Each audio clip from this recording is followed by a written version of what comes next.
unconfirmed by Allied sources, of course, says that heavy fighting is taking place between the Germans and invasion forces on the Normandy Peninsula, about 31 miles southwest of Le Havre. Another bulletin, also from Berlin radio and unconfirmed, says that British-American landing operations against the western coast of Europe from the sea and from the air are stretching over the entire area between Cherbourg and Le Havre, a distance of about 60 miles. I repeat, there is no confirmation. And here's another bulletin just in. DNB, the German agency, says, this is unconfirmed, that the most important airdromes in the area of the Normandy Peninsula of France have been wiped out. Now, I presume that means wiped out by the Allies. As you may have heard on earlier broadcasts, all three German news agencies have begun broadcasting these stories that the invasion is here. But there is no Allied confirmation as yet. The first report came out shortly after midnight, and since then we've been flooded with reports from Berlin. Paris radio, strangely enough, has not confirmed any of these reports.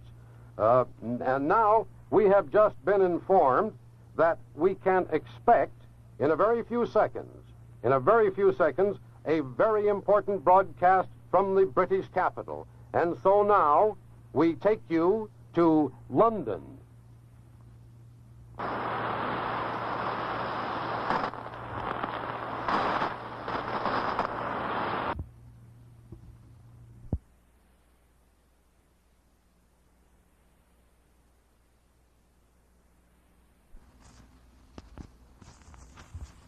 Expeditionary Force.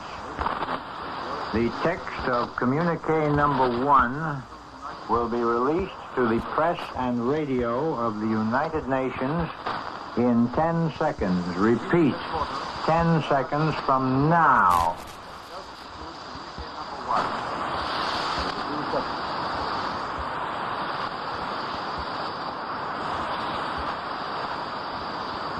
Under the command of General Eisenhower, Allied naval forces, supported by strong air forces, began landing Allied armies this morning on the northern coast of France. The communique will be repeated. Under the command of General Eisenhower, Allied naval forces, supported by strong air forces, began landing Allied armies this morning on the northern coast of France.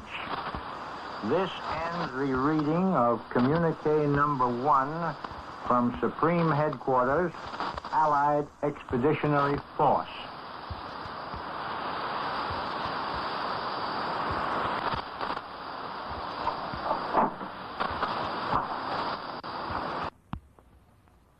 Ladies and gentlemen, this is New York, NBC Newsroom again.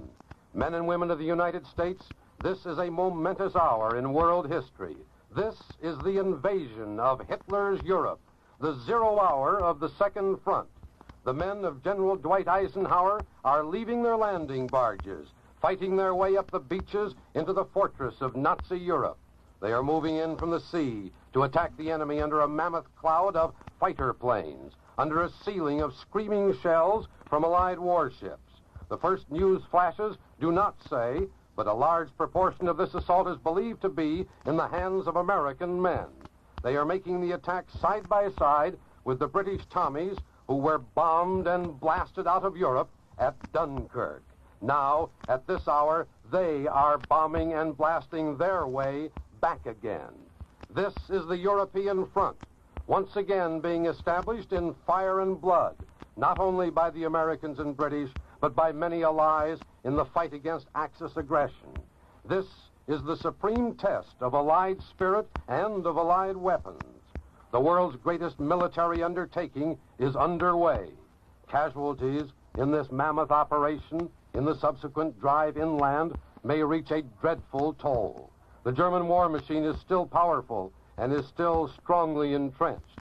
Our invasion forces are on the offensive against Nazi troops who have been ordered to die rather than retreat.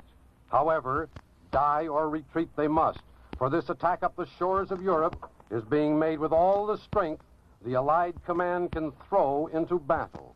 Eisenhower, the commander, has promised that his men will bring victory in Europe in 1944.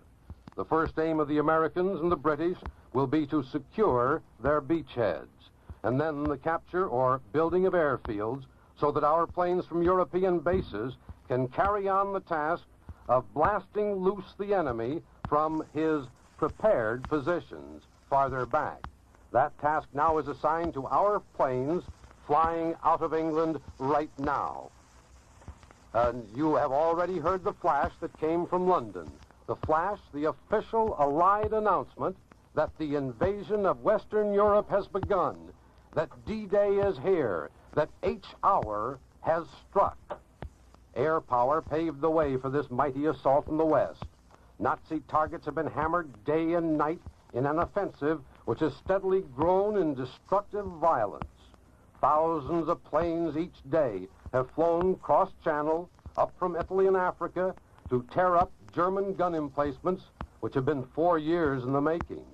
Airfields have been knocked out of operation, and the German Air Force, with its wings very badly clipped, has been based farther and farther inland, closer and closer to the German homeland itself. And now, well, let me go on a little bit more.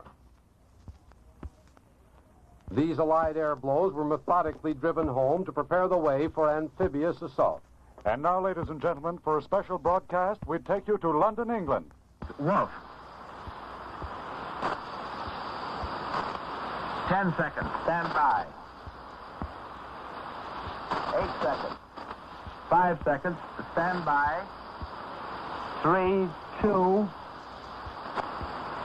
The following is the order of the day, issued today by General Eisenhower to each individual of the Allied Expeditionary Force. Soldiers, sailors, and airmen of the Allied Expeditionary Force, you are about to embark upon the great crusade toward which we have striven these many months. The eyes of the world are upon you. The hopes and prayers of liberty-loving people everywhere march with you. In company with our brave allies and brothers in arms on other fronts, you will bring about the destruction of the German war machine, the elimination of Nazi tyranny over the oppressed peoples of Europe, and security for ourselves in a free world. Your task will not be an easy one. Your enemy is well-trained, well-equipped, and battle-hardened. He will fight savagely. But this is the year 1944. Much has happened since the Nazi triumphs of 1940-41. The United Nations have inflicted upon the Germans great defeats in open battle, man to man. Our air offensive has seriously reduced their strength in the air and their capacity to wage war on the ground. Our home fronts have given us an overwhelming superiority in weapons and munitions of war, and placed at our disposal great reserves of trained fighting men. The tide has turned. The free men of the world are marching together to victory. I have full confidence in your courage, devotion to duty, and skill in battle. We will accept nothing less than full victory.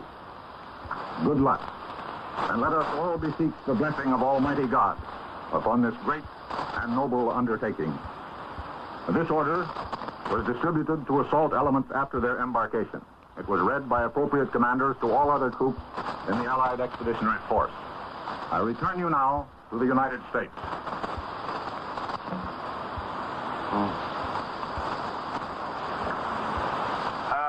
Broadcasters, is everyone taking the official program starting at 47? This is McCall speaking. Yes. Got a stopwatch. Click this. Stick in front of me. All right, sir.